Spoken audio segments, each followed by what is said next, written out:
Guidance and counselling में आज के इस वीडियो में हम जिस टॉपिक के बारे में बात करने वाले हैं, जानने वाले हैं, समझने वाले हैं, टॉपिक क्या है? Meaning and types of differently able student. तो इस वीडियो में हम जानेंगे कि डिफरेंटली एबल स्टूडेंट यानी विभिन्न क्षमता वाले विद्यार्थी कौन होते हैं। हम मीनिंग की बात करेंगे, टाइप्स की बात करेंगे।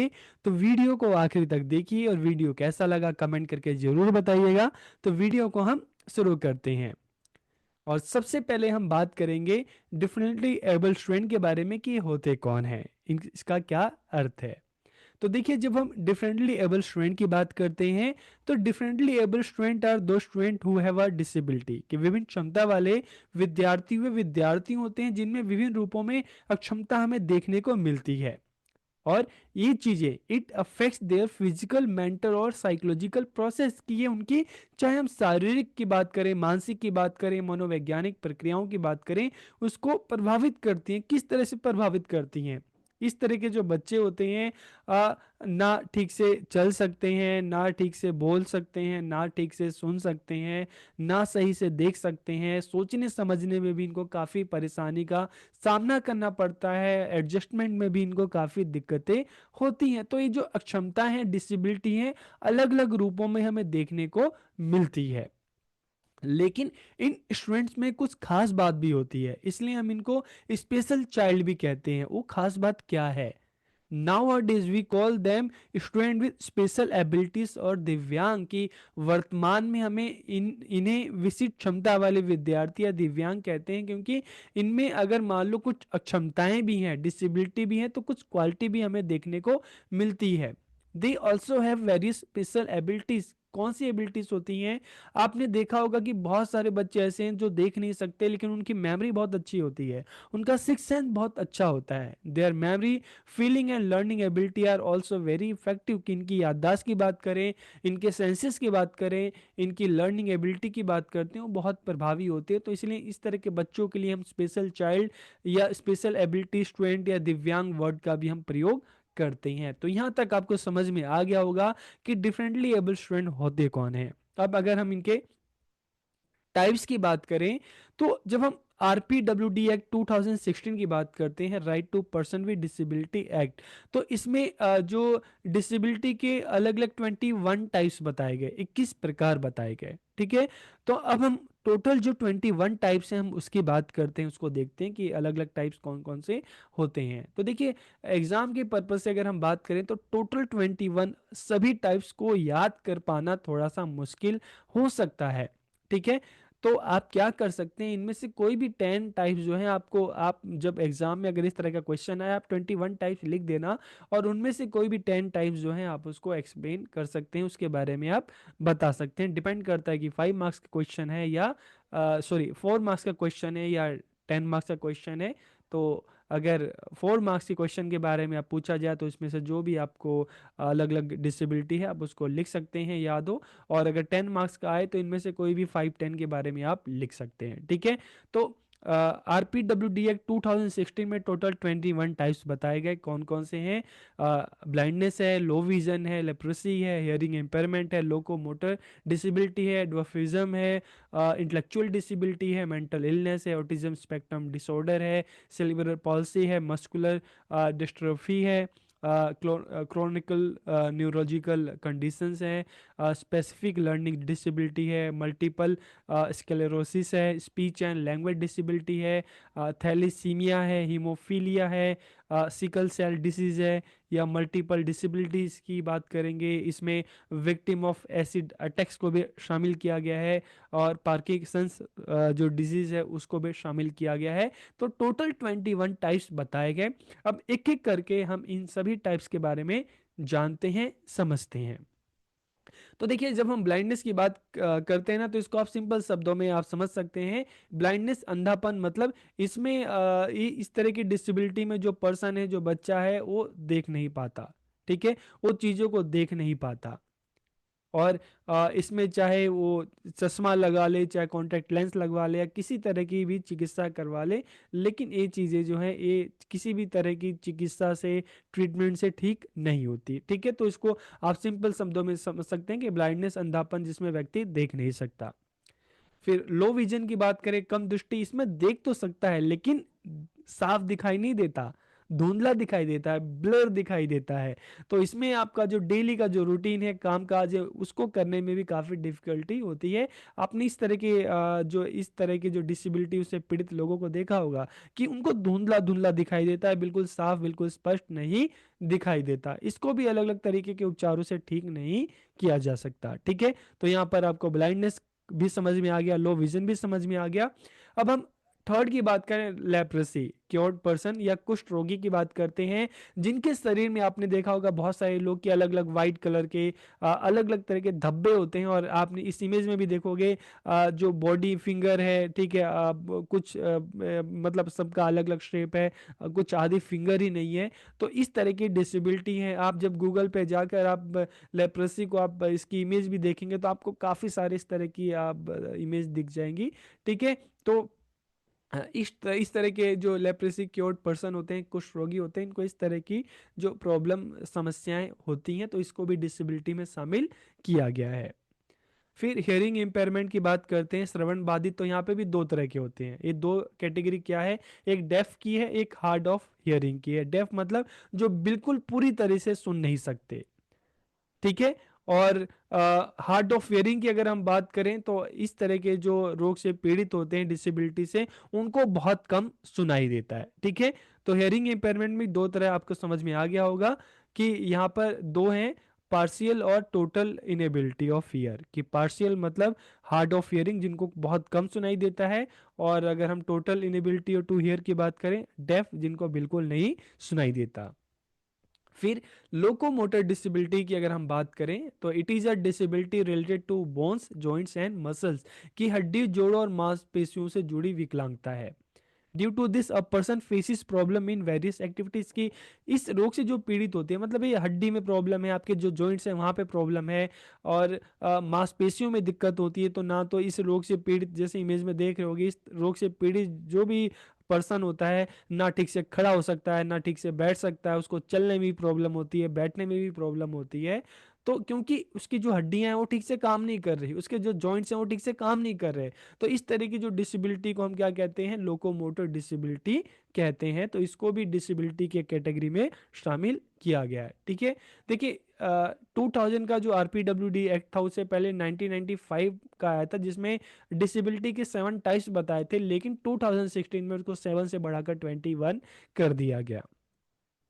डॉफिज्म की बात करें, बौनापन की बात करें, तो ये इससे तो आप बिल्कुल ही जानते होंगे, मतलब जिनकी हाइट बहुत छोटी होती है। और अगर हाइट बताया गया है तो 4 फीट 10 इंच से जिनकी छोटी होती है, उम्र बढ़ जाती है लेकिन हाइट नहीं बढ़ती, तो उसको भी जो डिसेबिलिटी है उसकी कैटेगरी में उसको शामिल किया गया है। इंटेलेक्चुअल डिसेबिलिटी, बौद्धिक क्षमता मतलब मस्तिष्क से संबंधित। ठीक है, तो it effects a person's intellectual and adaptive functioning. और इसमें क्या होता है, इसमें दिस में result in a person lacking the skill needed to live and work in the community. कि इसमें व्यक्ति के पास समुदाय में रहने और सबके साथ काम करने की जो आवश्यक जो स्किल होनी चाहिए, नेसेसरी जो स्किल होनी चाहिए, जो कौशल होना चाहिए, उसकी कमी देखने को मिलती है। किस तरह की कमी देखने को मिलती है, और पर्सन है difficulty with everyday activities such as learning में दिक्कत हो रही है, रीजनिंग में दिक्कत हो रही है, प्रॉब्लम सॉल्विंग में, मतलब ठीक से सोच नहीं पा रहा व्यक्ति, ठीक से समझ नहीं पा रहा, डिसीजन नहीं ले पा रहा, ठीक से बोल नहीं पा रहा, सोशल पार्टिसिपेशन में दिक्कत हो रही है, अपनी केयर नहीं कर पा रहा, ना खुद की हेल्प कर पा रहा है। तो इस तरह की जो दिक्कत है उसको इंटेलेक्चुअल डिसेबिलिटी कहते हैं, बौद्धिक अक्षमता कहते हैं। कि आप का दिमाग जो है आप उसको सही तरीके से आप इस्तेमाल नहीं कर पा रहे, सोच नहीं पा रहे, समझ नहीं पा रहे, डिसीजन ले नहीं पा रहे, आप लोगों के बीच में पार्टिसिपेट नहीं कर पा रहे, आप ठीक से बोल नहीं पा रहे, समझ नहीं पा रहे। तो ये सारी जो हम बात करते हैं चीज़ें हैं, इंटेलेक्चुअल डिसेबिलिटी में आती हैं। फिर हम मेंटल इलनेस की बात करें, मानसिक रोग की बात करें, ठीक है, तो it is also known as mental health disorder, इसे मानसिक स्वास्थ्य विकार के रूप में जाना जाता है। It affects a person thinking, feeling और बिहेवियर, की किसी व्यक्ति की सोच, भावनाओं और व्यवहार को प्रभावित करती है। इससे क्या होता है, इससे दैनिक जीवन में काम करना मुश्किल हो जाता है। It can make it difficult to function in daily life. और इसके एग्जाम्पल क्या है, चाहे हम बात करें change in thinking and mood behaviour, की आपकी जो थिंकिंग है, मूड है, बिहेवियर है, उसमें अचानक से काफ़ी चेंजेस आता है। ठीक है, अचानक से सडनली चेंज आ जाता है। आप कंसंट्रेट नहीं कर पाते, हमेशा रेस्टलेस फील करते हैं, आपके सर में दर्द होता है, थका थका सा महसूस करते हैं, डाइजेस्टिव प्रॉब्लम होती है, ठीक है, आपके पेट में दर्द होता है। तो ये सारा जो मेंटल इलनेस है, मानसिक रोग है, ठीक है, उसको भी जो इस तरह के रोग से पीड़ित जो व्यक्ति होता है तो उसको भी डिसेबिलिटी के कैटेगरी में शामिल किया गया है। क्या है? मेंटल इलनेस, मानसिक रोग। फिर ऑटिज्म स्पेक्ट्रम डिसऑर्डर की बात करते हैं, तो it affects the way people communicate, interact and learn, कि लोगों के संवाद करने, बातचीत करने और सीखने के तरीके को प्रभावित करता है। किस तरह से, उसको भी देख लेते हैं। इसके सिम्टम्स क्या है? नो आई कांटेक्ट, कि सामने वाला जब बात करता है तो आई कांटेक्ट ही नहीं करता, किसी तरह का आप उससे बोलोगे तो किसी तरह का रिस्पॉन्स नहीं करेगा। अलग अलग सिचुएशन में उसका किसी तरह से इस तरह के रोग से जो पीड़ित होते हैं कोई फेसियल एक्सप्रेशन नहीं होता, खुशी में खुशी वाला भाव नहीं होता, दुख में दुख वाला भाव नहीं होता। Difficulty in social communication and interaction, कि सामाजिक और संचार और बातचीत में उनको कठिनाई होती है, उनका कोई इंटरेस्ट, लिमिटेड इंटरेस्ट होता है, ठीक है, बार बार एक शब्द बोलोगे तो उसी शब्द को बार बार रिपीट करेंगे, रिपीटेटिव बिहेवियर होता है, अनयूजुअल रिस्पॉन्स होते हैं, ठीक है। तो संवेदनाओं के प्रति असामान्य प्रतिक्रियाएं होती हैं, कब रोना चाहिए, कब हंसना चाहिए, कि उसके उससे बारे में इनको कोई इतनी अवेयरनेस नहीं होती, ठीक है। अनयूजुअल रिस्पॉन्स इनका होता है, कभी भी हंसने लगते हैं, कभी भी रोने लगते हैं, तो ऑटिज्म स्पेक्ट्रम डिसऑर्डर से जो है इसको भी जो डिसेबिलिटी है उसकी कैटेगरी में इसको शामिल किया गया है। अब हम बात करते हैं सेरेब्रल पॉल्सी की, मस्तिष्क पक्षाघात की। तो ये क्या होता है? It affects a persons movement and muscle coordination, कि व्यक्ति की गतिविधि और मांसपेशियों के समन्वय को प्रभावित करता है। It cause by damage to the brain during development, के विकास के दौरान मस्तिष्क को होने वाली क्षति के कारण होता है। और जो इस रोग से पीड़ित होते हैं उनको किस किस तरह के सिम्टम्स से पहचाना जा सकता है? जैसे चलने में कठिनाई है, जो एबनॉर्मल पोस्चर्स है, जोड़ों में अकड़न है, जॉइंट्स में असामान्य हरकतें हैं, इस तरह के पीड़ित व्यक्ति को, बच्चों को सोने में कठिनाई होती है, खाने में कठिनाई होती है, नॉर्मल जैसे हम बोलते हैं ना तो ये रुक रुक के बोलते हैं, बोलने में कठिनाई होती है, इनके मुंह से हमेशा लार टपकने लगता है, तो मतलब टपकता रहता है, और खाने को निगलने में भी कठिनाई होती है। तो इस तरह से जो पीड़ित व्यक्ति होते हैं उस इस रोग को, इस डिजीज को क्या कहते हैं? सेरेब्रल पॉल्सी, और इसको भी डिसेबिलिटी की कैटेगरी में डाला गया है। फिर हम मस्कुलर डिस्ट्रोफी की बात करते हैं, तो ये क्या होता है? It is a group of genetic disease, की एक आनुवांशिक बीमारियों का समूह है जो समय के साथ मांसपेशियों के को कमजोर और खराब कर देता है। धीरे धीरे जैसे जैसे बच्चा बढ़ता रहता है तो उसका जो शरीर है वो सीधा से नहीं रह पाता, मतलब एक तरह से उसमें टेढ़ा होने लगता है, ठीक है। धीरे धीरे जैसे जैसे शरीर का विकास होता है तो रोग जो है इस तरह के डिजीज ज़्यादा देखने को आते हैं, जैसे आप इमेज में देख रहे हैं कि धीरे धीरे बच्चा जैसे जैसे बड़ा हो रहा है तो उसको खड़े होने में तकलीफ हो रही है, ठीक है, उसका जो बॉडी है बिल्कुल अकड़ जा रही है। तो इसके क्या लक्षण है? मांसपेशियों में कमजोरी, चलने दौड़ने कूदने, सीढ़ियों में चढ़ने में कठिनाई होती है, बार बार गिर जाना, लड़खड़ाना, बैठने या खड़े होने में कठिनाई, सीखने की अक्षमता, ये सारा मस्कुलर डिस्ट्रोफी में आता है। फिर हम बात करते हैं क्रोनिक न्यूरोलॉजिकल कंडीशंस की। अगर हम बात करते हैं तो these are long term disorder that affect the nervous system including the brain, spinal cord, nerves and muscles, के दीर्घकालीन विकार हैं जो मस्तिष्क, रीढ़ की हड्डी, नसों और मांसपेशियों सहित तंत्र को प्रभावित करते हैं। they they can be caused by a number of factors including genetics, disease and injury, कि चाहे हम जेनेटिक्स की बात करें, आपके फैमिली पर्सन से, मदर फादर से आ सकते हैं, किसी बीमारी की वजह से हो सकते हैं, चोट के कारण हो सकते हैं। और इसके एग्जांपल्स क्या हैं? चाहे अल्जाइमर की हम बात करते हैं, मल्टीपल स्क्लेरोसिस की बात करते हैं, पार्किंसंस रोग की बात करते हैं, मिर्गी है, माइग्रेन है, ब्रेन ट्यूमर है, रीढ़ की हड्डी में चोट है, सारे क्या है इसके सिम्टम्स हैं। फिर हम बात करते हैं स्पेसिफिक लर्निंग डिसेबिलिटी, विशेष सीखने की क्षमता की बात करते हैं। तो this affects a person's ability to understand और यूज लैंग्वेज, कि किसी व्यक्ति की भाषा को समझने या उसका उपयोग करने को प्रभावित करता है। They can affect reading, writing, speaking, listening, spelling and math, कि ये किसी भी बच्चा, जो भी बच्चा इससे पीड़ित होता है उसको पढ़ने में, लिखने में, बोलने में, सुनने में, वर्तनी में, मैथ्स में, ठीक है, इन चीज़ों में उसको परेशानी का सामना करना पड़ता है। फिर मल्टीपल स्क्लेरोसिस की अगर हम बात करें तो ये क्या है, it is a long term disease है। मल्टीपल स्क्लेरोसिस एक दीर्घकालीन बीमारी है। This can interrupt communication between the brain and the rest of the body, कि मस्तिष्क और शरीर के बाकी हिस्सों के बीच में संचार को बाधित करती है। एग्जाम्पल के लिए, ठीक है, जैसे हम खाना खाने जाते हैं, ठीक है, सामने थाली है, आपके माइंड से मैसेज आता है, आपका हाथ अपने आप थाली पे जाता है, वहाँ से मुंह की तरफ बढ़ता है, आप खाना खाते हैं। तो एक माइंड और बॉडी के बीच में यहाँ पर क्या है कि एक संचार हो रहा है, कम्युनिकेशन हो रहा है। लेकिन इस तरह की जो इससे पीड़ित जो बच्चे होते हैं, लोग होते हैं, उनमें इस तरह का कम्युनिकेशन बॉडी में और माइंड में नहीं होता। ठीक है, तो this can interrupt communication between the brain and the rest of the body.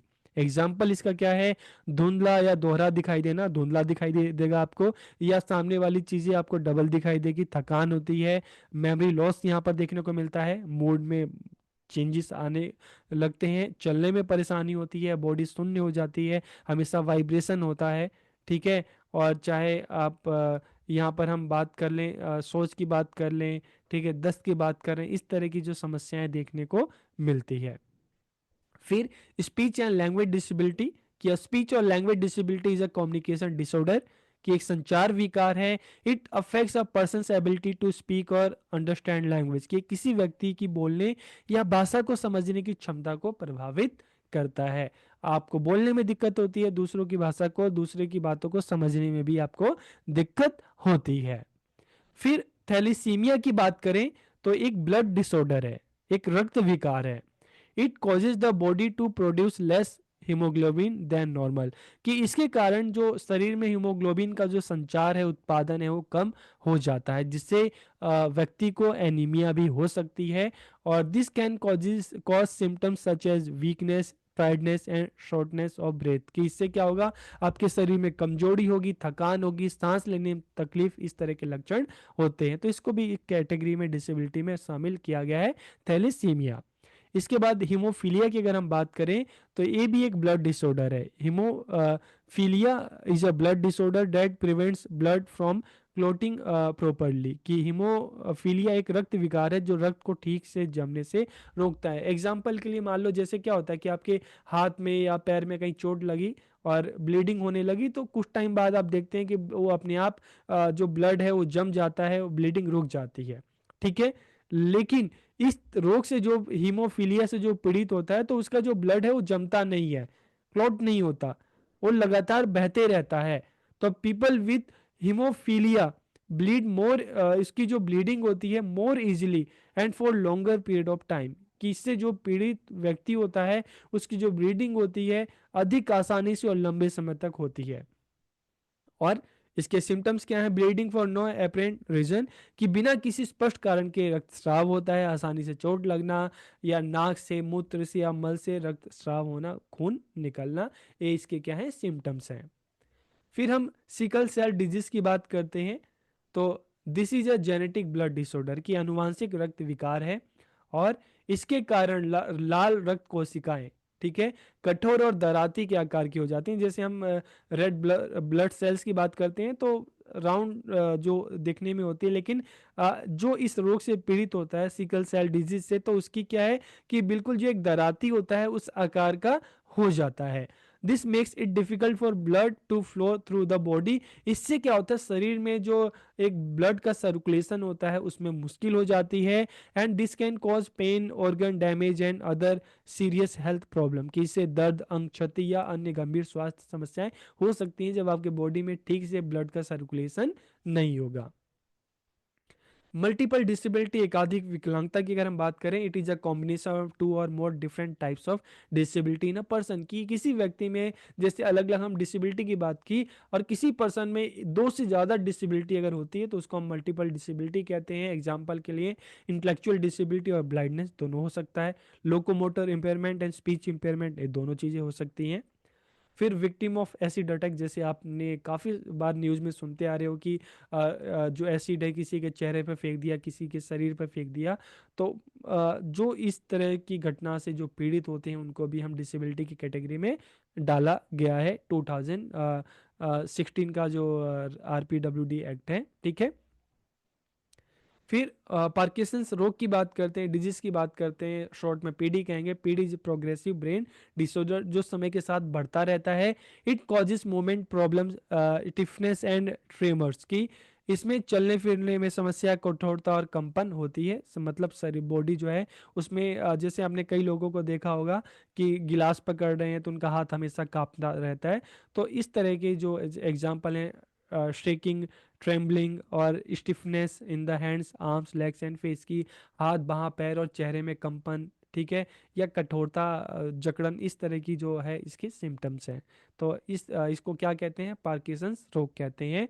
तो इस तरह से हमने देखा कि टोटल जो अलग अलग टाइप की जो डिसेबिलिटी है, तो 21 टाइप्स की जो डिसेबिलिटी है, इनमें कोई भी जो 10 आपको इजीली याद हो जाए आप उसको याद कर लेना, और एग्जाम में आए तो आप उसको लिख सकते हैं, ठीक है।